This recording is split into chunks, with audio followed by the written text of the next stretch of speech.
Hello! To manage permissions on Redmi Note 14, first of all you have to go into the settings, then scroll all the way down and go into privacy protection.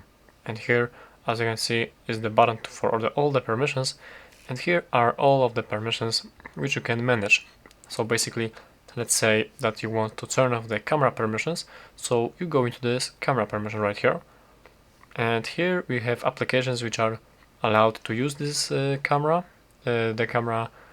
permissions only in use all the time, and here are these which are not allowed. So simply, let's say that I don't want my message application to use the camera, so I have to press on it and change it to don't allow, and press don't allow anyway, and as you can see it is not right here anymore.